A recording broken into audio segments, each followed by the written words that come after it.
Pak Prabowo dan juga Gibran pada awal-awal adalah untuk membebek kepada Pak Jokowi, sehingga pada saat itu kampanyenya adalah untuk melanjutkan.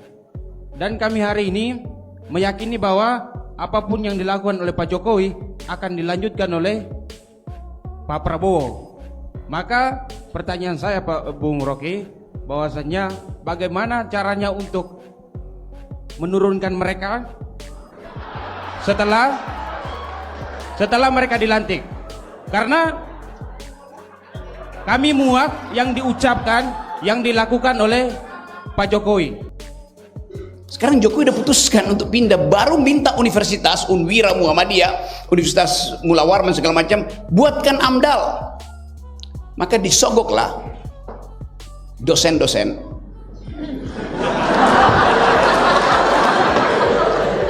Supaya meloloskan ambisi si bajingan tolol itu.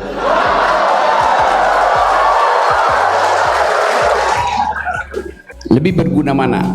Cacing atau beliau?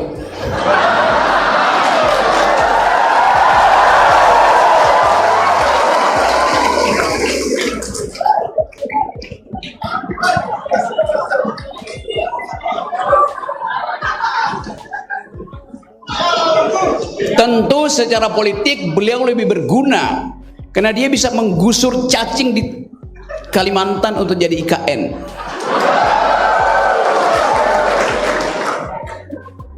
Tapi dari sudut pandang ekologi,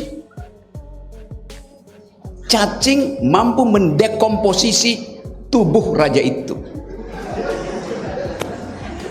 Hanya cacing yang mampu mengurai tubuh pemimpin Wakanda.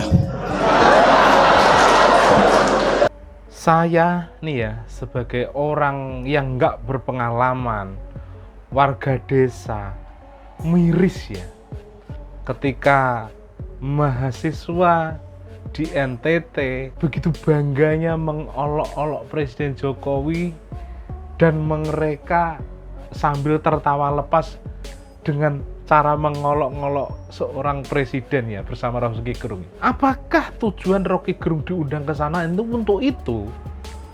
untuk menertawakan, untuk mengolok-ngolok Pak Jokowi gitu? Miris saya ketika melihat adik-adik mahasiswa sampai seperti itu gitu loh. Padahal di satu sisi warga NTT itu 90% lebih itu mencintai Pak Jokowi,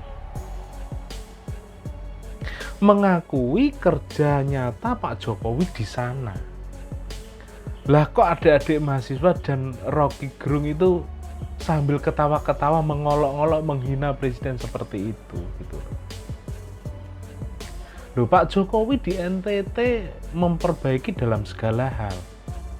Dari infrastruktur, pertanian, ada irigasi bendungan dan lain sebagainya. Di perbatasan dibagusin, jalan di aspal dan lain sebagainya. Itu sudah diakui oleh warga di sana gitu. Loh, kalau nggak percaya, nih saya tunjukkan videonya berikut ini. Jalan dari Labuan Bajo ke Gulumori telah selesai. Ini akan memperbaiki konektivitas.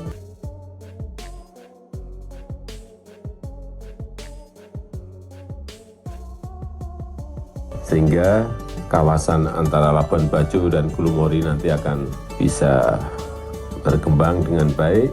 Pengembangan Labuan Bajo akan terdukung oleh fasilitas jalan yang telah kita bangun ini.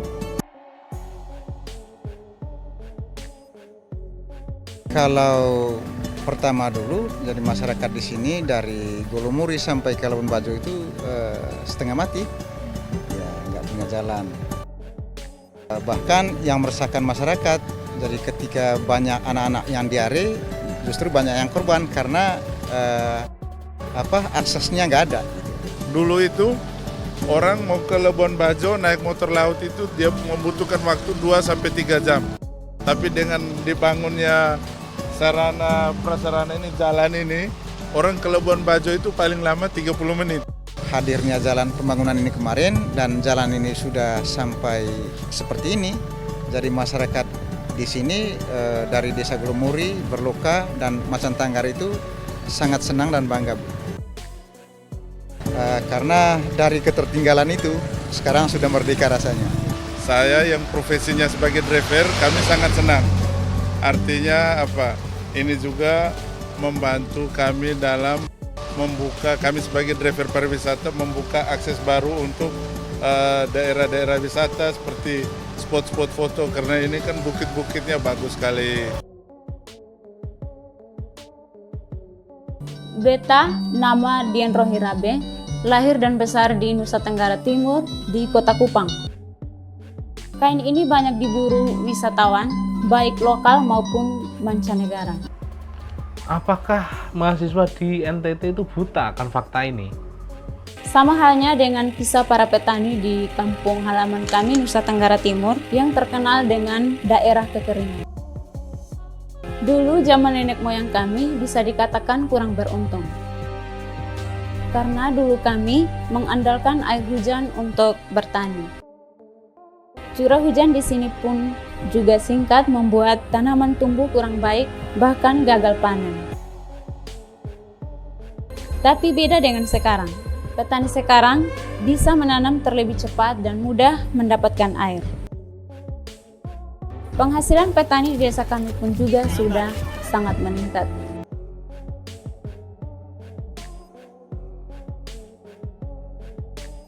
Itu karena sejak dibangunnya Bendungan Ragnamo yang ada di Kabupaten Kupang di daerah Kecamatan Amabi Oeveto. Dibangun pada tahun 2014, selesainya pada tahun 2018. Aku ingin terbang dan menari jauh tinggi, kau tahu tempat kau berada.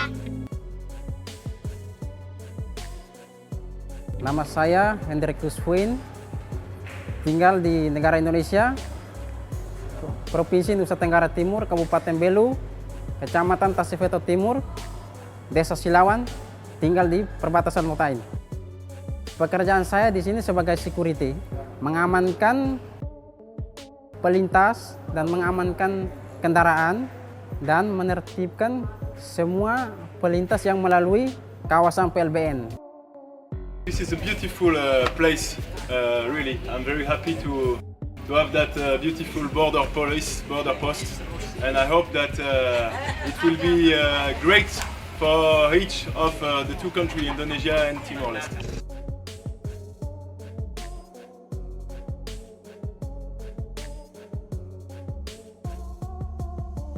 Semakin banyak penduduk dari luar masuk di sini, jadi semakin banyak juga kita yang jual-jualan itu semakin maju. Ada perkembangannya, prinsip kita orang lain bisa kerja, kenapa kita tidak bisa kerja? Itu kesempatan buat kami. Daripada dari luar bisa masuk, kita di sini hanya nonton. Jadi penonton di pintu. Itu yang kita tidak mau. Kita merasa bersyukur, merasa bangga. Kita dikasih pekerjaan di PLBN ini. Selama ini kita porter. Penumpangnya dari Timor Leste bawa barang. Kalau mereka tidak bisa bawa, jadi minta bantuan sama kita. Mata pencarian yang sebelum PLBN ini dibangun, dulu kan ini tulis paspor sama angkut-angkut barang. Sebelum ini dibuka, perempuan kan tidak terlibat dalam bekerja di perbatasan sini. Dengan adanya dibuka PLBN ini, makanya ada perempuan juga bekerja di sini. Desa Silawan maju, semua gedung-gedung mewah, semua dibangun sini. Karena ya kita bangga, masyarakat di sekitar sini bangga. Ya, bagus. Kelihatannya orang banyak senang lihat perubahan. I'm feel quiet, I'm feeling safe, I'm feeling secure. Everything is fine when it's peace.